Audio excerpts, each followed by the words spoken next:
Saudara-saudariku yang terkasih, hari ini kita memasuki hari Minggu Prapaskah yang keempat, atau kita kenal dengan Minggu Letare, di mana para imam menggunakan kasula pink yang menggambarkan tentang kegembiraan. Apa yang membuat hari ini kita merasa gembira? Bacaan-bacaan hari ini menghantar kita semua untuk menyadari bahwa belas kasih Allah, cinta Tuhan, pengampunan yang Ia sediakan menghantar kita yang berdosa ini untuk kembali ke rumah di mana ada sukacita, di mana ada damai. Saudaraku, hidup di dalam keadaan dosa itu pasti tidak menyenangkan. Mungkin di awal kita bisa menikmati hidup berfoya-foya, namun di saat tertentu di sanalah kita mengalami nasib yang mungkin tragis, hidup di dalam penderitaan, ketidaktenangan, dan penuh dengan duka cita. Maka ketika kita hidup dalam keadaan seperti itu, kita ingat akan kasih Tuhan, ingat akan belas kasih-Nya yang begitu besar untuk umat manusia. Maka yang paling penting di sana adalah sadar akan keadaan dosa kita, sadar bahwa kita pergi jauh daripadanya, dan kita mau untuk kembali dengan semangat pertobatan. Bapak Ibu, saudara-saudariku yang terkasih, kisah yang diungkapkan dalam bacaan Injil juga menjadi gambaran kehidupan kita, di mana si bungsu meminta harta warisannya. Sang ayah memberikan semua harta warisannya yang menjadi bagian si bungsu. Ia pergi meninggalkan rumah, pergi jauh bahkan. Dan di sana ia menghabiskan semua harta yang ia punya, berfoya-foya dengan semua keinginan-keinginannya. Dan di saat tertentu, ia kehabisan semuanya.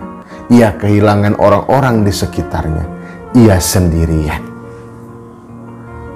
Dan di sisi lain ada si sulung yang hidup bersama dengan sang ayah, tinggal bersama, taat dan setia pada sang ayah dengan bekerja bersama dengan sang ayah. Dalam kisah Injil diceritakan selanjutnya, si bungsu yang pergi ini kemudian menderita. Ia mencari pekerjaan, menjadi tukang penjaga babi.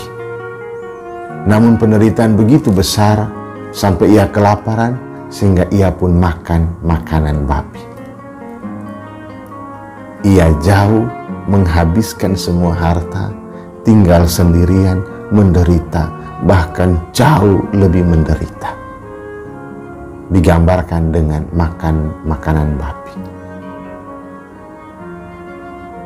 Dan ketika ia sadar bahwa betapa besar kasih sang ayah di dalam hidupnya, dia mengingat segala kebaikan sang ayah bahkan kepada orang upahannya.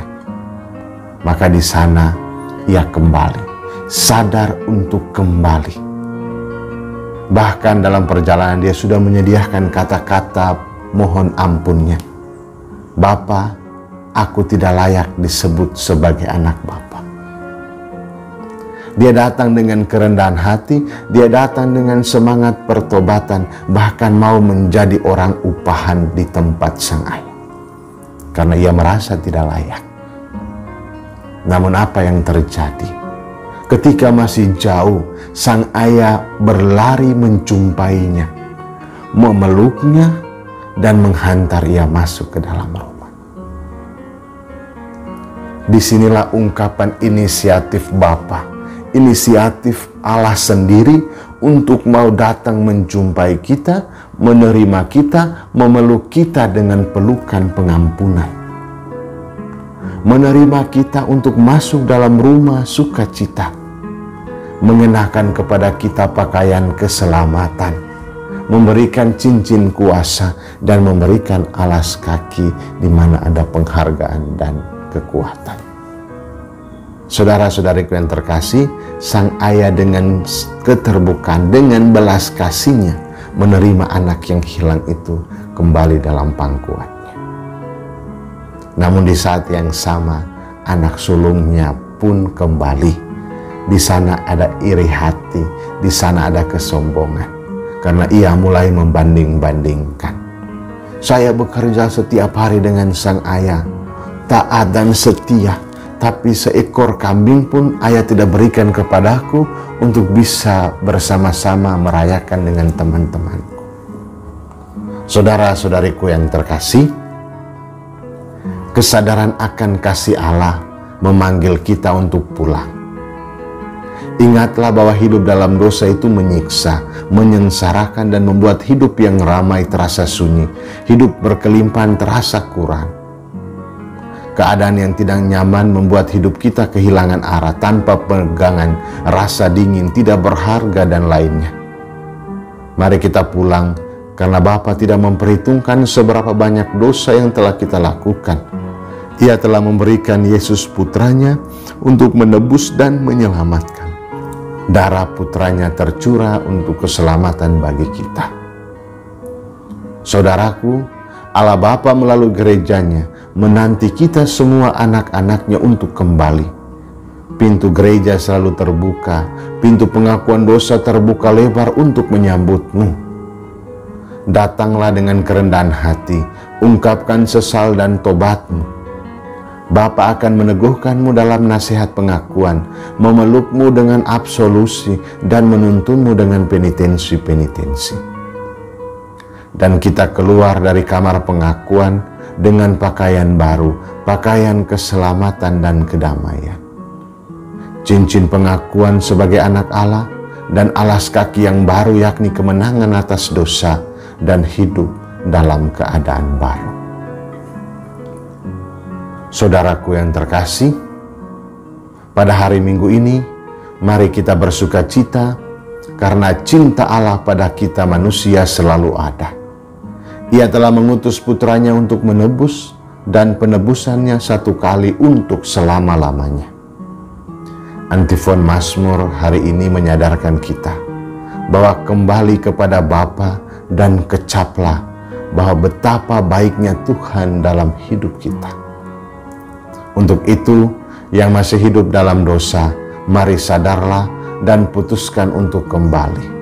Singkirkanlah sikap iri hati atau sombong, karena rajin doa, tekun dan taat pada hukum Tuhan. Karena itu semua tidak cukup untuk hidup dalam keadaan baru. Cinta Bapa itu luas untuk semua orang, maka datanglah dengan ketulusan dan kemauan untuk hidup baru dengan jalan pertobatan. Dan jika kita semua yang sudah hidup dalam keadaan baru, jadilah tanda cinta kasih Allah bagi sesama. Mari hidup sebagai agen pendamaian dengan menaruh belas kasih, dengan memberi pengampunan kepada semua saudara kita yang bersalah kepada kita. Selamat hari Minggu, Tuhan memberkati. Bapa dan Putra dan Roh Kudus. Amin.